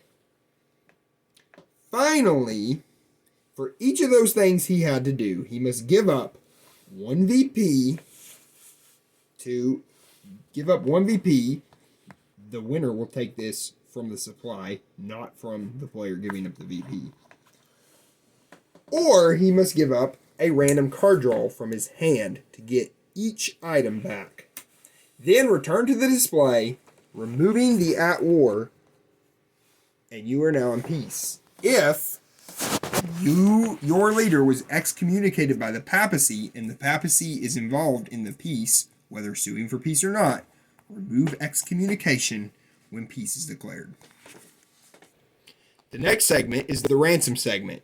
During this segment, you will pay the ransom, 1 random card draw, to regain a captured leader. You do not have to sign for peace in order to do this. The next segment is the excommunication segment. Any leader who has been excommunicated may give up a random card draw in order to remove the excommunication marker and the -1 card on his leader's power card. The next segment during the diplomacy phase is the war segment. During this segment, you will pay to declare new wars. Let's take a look at the diplomatic status display in order to discuss this further. You will be able to declare war in impulse order. If you do, pay the CP costs printed on the intersection between the 2 powers in order to declare war on them. If you wish to declare war on a minor power, this is also printed on the given intersection. If a power declares war on Scotland, France may intervene for 2 CP costs. If they do, they also become at war with the power who declared war on Scotland. They become allies with Scotland, and Scotland is activated. We will discuss the rest of what it means to be activated here. However, they also place the phony war marker on the power who declared war on Scotland. When they do this, they will receive -1 VP until a battle occurs between English units, in our example, and either French or Scottish units. So a battle must occur in order to remove this 1 VP marker. Otherwise, it's a phony war. The Papacy may intervene in a similar manner for the Venice minor power. If they do, again, place a phony war marker on the power who declared war on Venice until a land combat or an assault occurs. If peace occurs before this battle happens, the -1 VP becomes permanent. Note that some cards allow war to happen during another phase besides this phase, such as when playing a mandatory or optional event. If war is declared during the action phase via an event, if any 2 powers that became at war due to this event have naval units in the same sea zone, an immediate naval battle occurs. One special rule of this battle is if even hits are applied, both sides retreat instantly. Now let's talk about some of the restrictions for war. No power may ever declare war in Hungary. However, the Ottomans start the game at war with them. If a space is in A, you may not declare war on that minor power, whether you want to or not. Again, the only exception being the Ottomans and Hungary. If you are an ally with a power's natural ally, so for example, if the English were allied to the French, they could not declare war on their natural ally, Scotland. The same applies with the Papacy. If the French were allied with the Papacy, they could not declare war on Venice because Venice is the Papacy's natural ally. If you are allied with a major power, you may not declare war on them. If you are an ally or simply at peace with a major power, and they are allied with a minor power, you may not declare war on that minor power. If you want to declare war on a minor power that is allied with a major power, you must declare war on them both by declaring war on the major power. No power may declare war on the Protestants, and the Protestants may not declare war on any other power until the Schmalkaldic League card has been played. Independents do not require a war token. They can be invaded at any point whenever you want. You are always considered to be at war with them.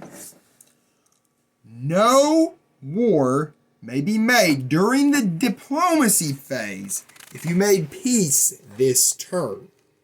However, events that declare war during the action phase could still apply. Let's talk about some of the rules for major powers. We'll start with the Ottomans. The Ottomans may build cavalry. They may never build mercenaries, as the replacement for mercenaries is cavalry. Once the Barbary Pirates card has been played, they may build Corsairs at home ports. In addition, once the Barbary Pirates card has been played, spaces with a green on the bottom may become a pirate haven.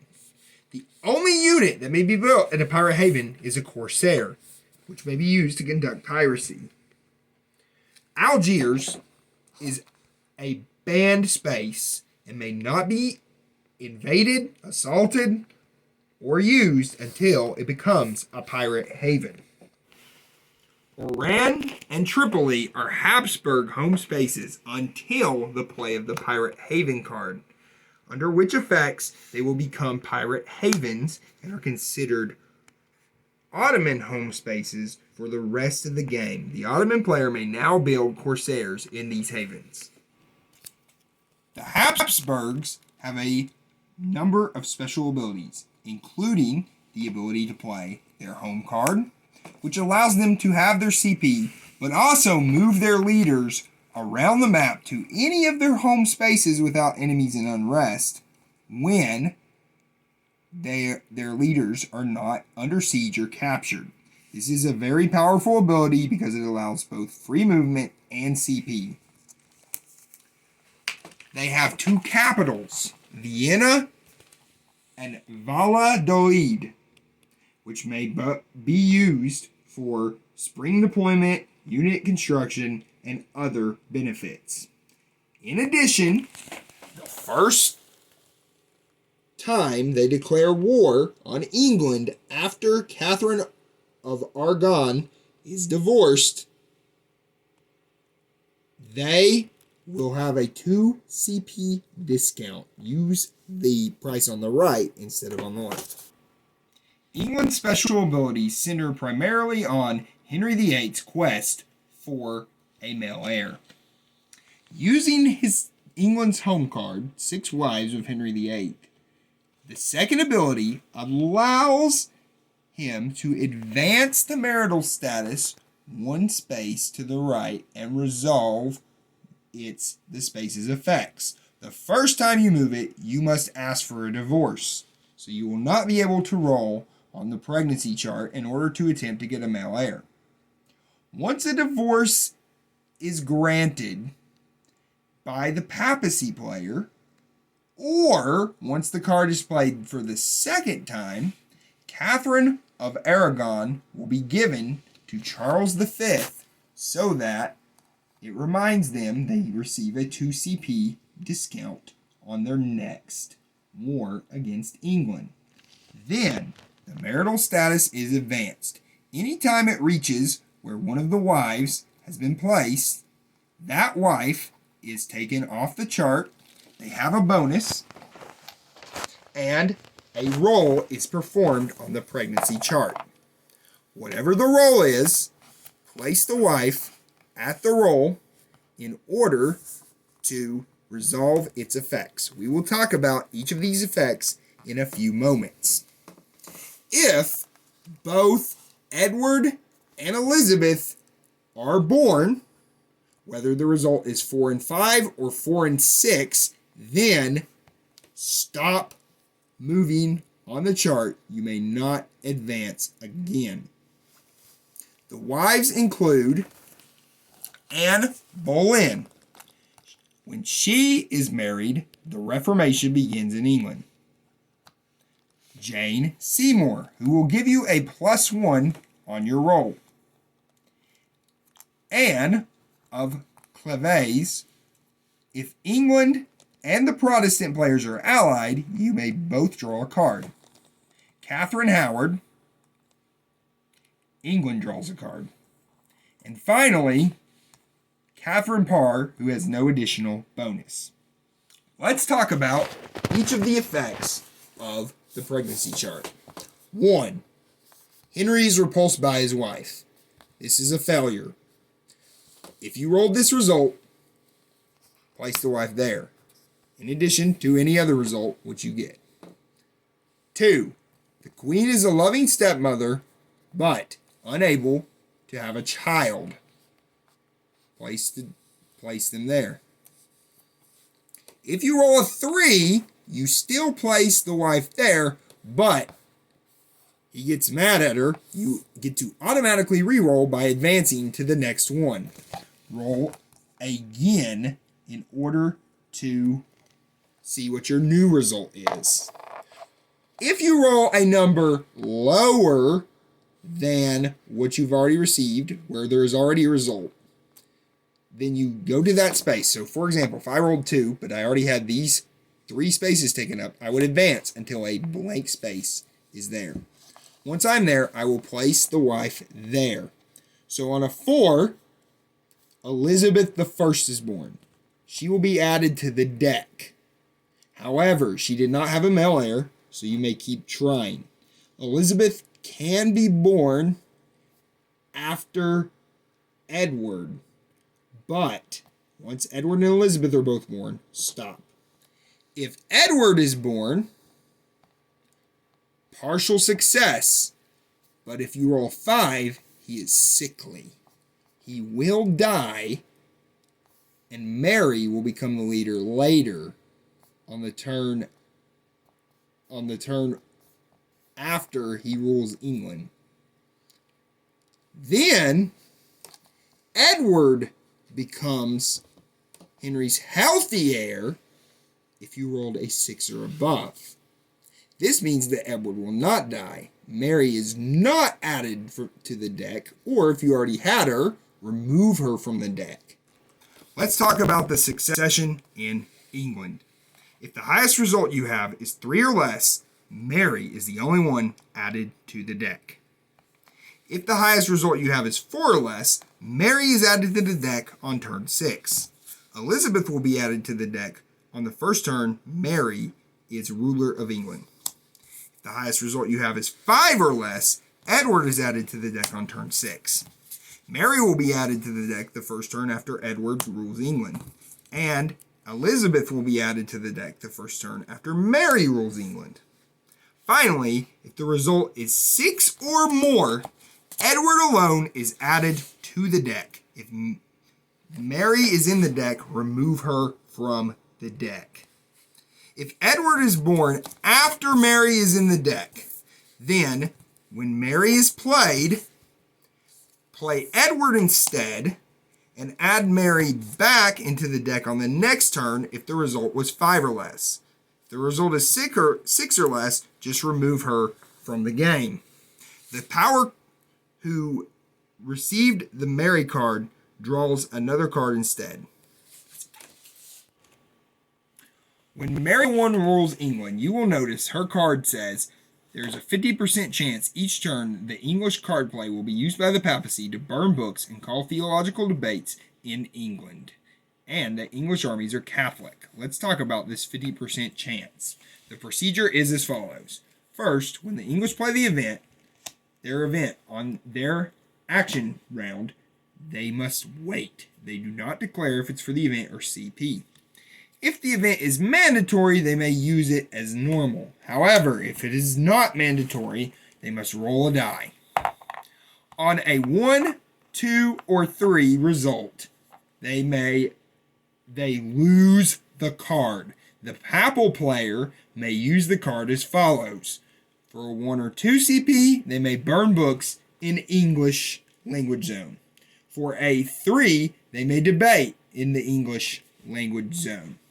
Or if the card is 4 CP or more, they may do both. First, burn books, then debate. All of these are required to be in the English language zone. If the English player rolls 4, 5, or 6, then they may use the card as normal, either doing the event or the CP. If all the spaces in England are Catholic, you do not have to roll the die. You will automatically be able to use any cards that you have while Mary rules England. Additionally, while Mary I rules England, you may not use response or combat cards except to play a CP.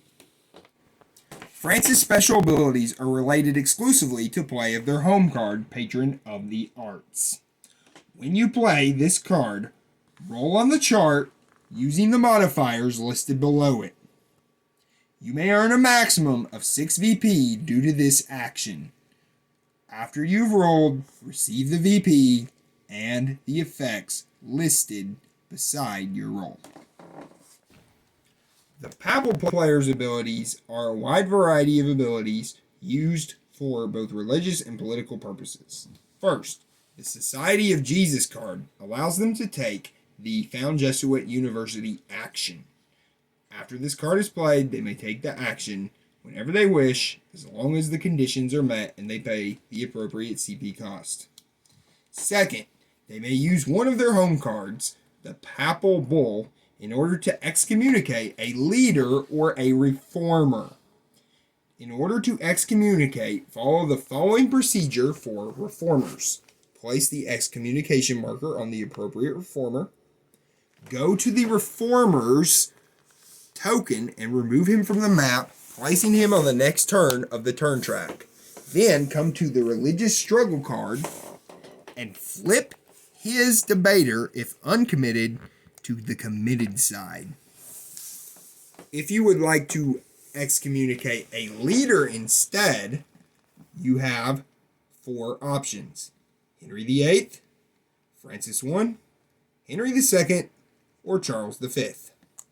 Place the excommunication marker on the appropriate leader, then take a -1 card token and place it on their power card. They may remove this by donating you a card draw or concluding a war with the Papacy. Otherwise, it's not removed even if the leader dies. In order to excommunicate a leader, you must have grounds for excommunication. The power must be at war with the Papacy, or an ally of the Ottomans, or Henry VIII may only be excommunicated if there is an English home space which is in Protestantism. And again, do not forget to take all of the reformers off of the turn track on the next turn and place them back where they go. The Papacy must also be aware of the Sack of Rome card, which can be a devastating card to the Papacy if played against them. The Sack of Rome card states that if there are more mercenaries that are non-papal in an Italian-speaking space than papal regulars in Rome, the stack moves to Rome automatically and fights a field battle with only the regulars in Rome.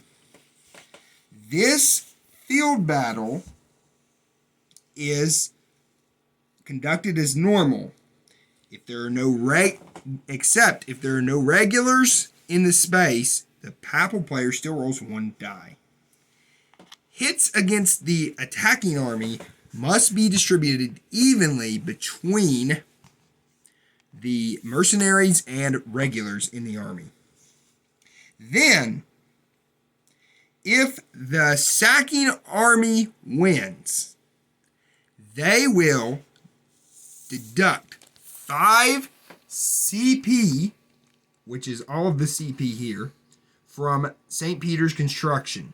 However, do not reduce the VP from St. Peter's construction victory points. Then they will receive a random card draw twice from the papal player. They will keep 1 card and discard the other. Do not forget to return the stack to its original space for any surviving units. The Protestant power has several restrictions prior to the play of the Schmalkaldic League card. First, they may not build units. They may not move units.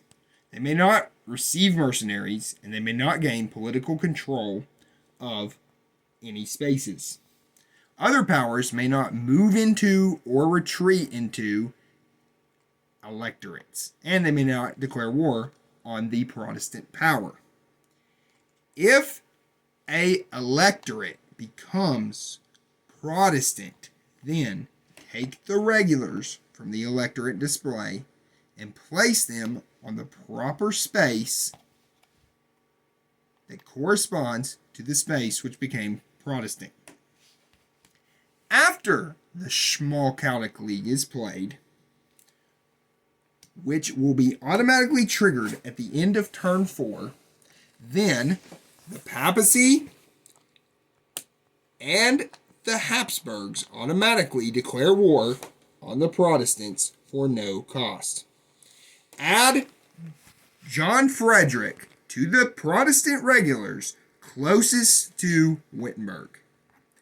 Add Philip of Hesse to the Protestant regulars closest to Kassel.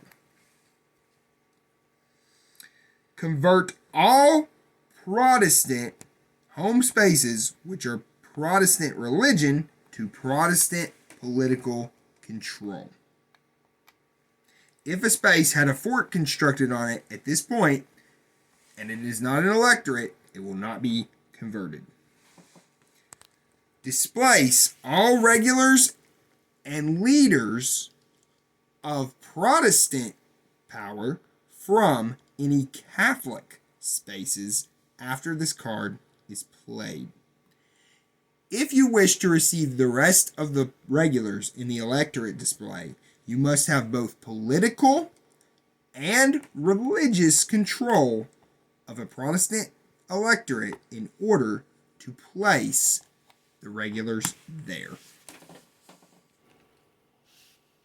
Foreign war cards will be played throughout the game. The Ottomans and the English will have to fight in a foreign war. Keep these things in mind. Units are placed on the card from the map. They could not be under siege when they were removed from the map to be placed on the card.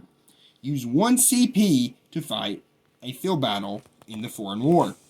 There is no defender for the purposes of ties or other reasons. Once all the independent units are gone, the war is over. New units may be placed directly on the card when constructed. The rules for minor powers are as follows. Minor powers are either in an active state or an inactive state. In order for a minor power to become active, one of two things must happen.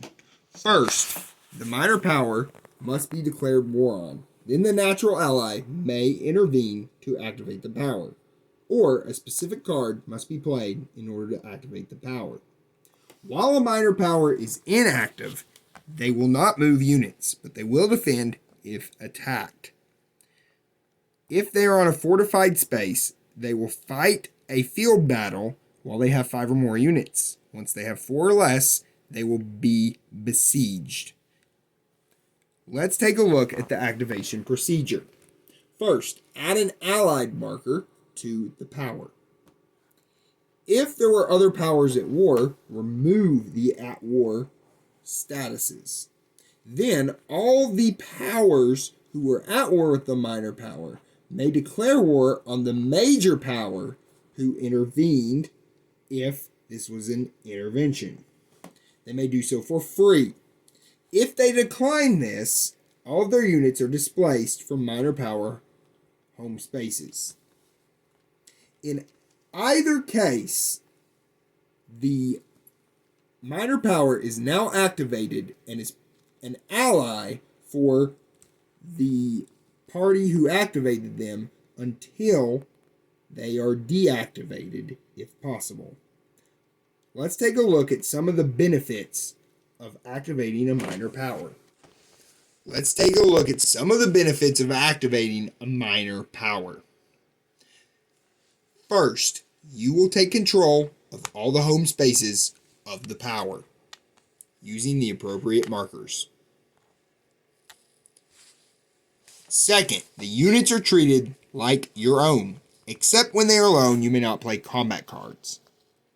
Third, during the winter phase, you will return these units to their home spaces. Fourth, you may use the recruit action to build new units of the minor power in their home spaces. Be aware that some specific cards can deactivate a minor power. Let's talk about the deactivation procedure for minor powers. Some cards will deactivate minor powers. Follow this procedure when performing this effect. First, go to the diplomatic status display and remove the allied marker from the display. Then return to the minor power and remove the control markers of your power from the power which was deactivated. All units of other powers are displaced. Then, the minor powers return to the nearest fortified space, or if they do not own a fortified space, to the nearest unfortified space. The special rules for Hungary are as follows. The Ottomans are given credit for defeating Hungary in a war if one of two situations occur. Number 1, if the Hapsburgs have activated Hungary through the diplomatic marriage card, and the Ottomans control 2 home keys of Hungary. Or, if they have not activated Hungary, but the Ottomans control 1 home key and Hungary only has 4 or less regulars remaining.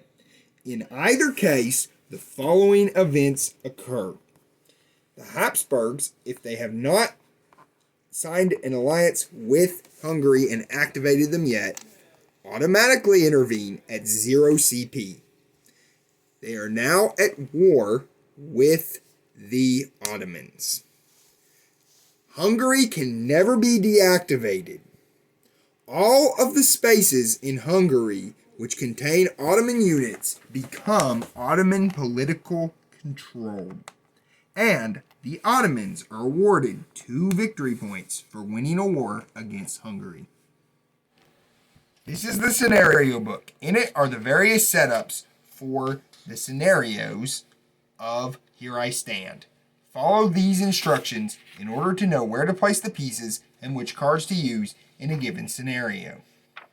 Thank you for watching our tutorial on how to play Here I Stand.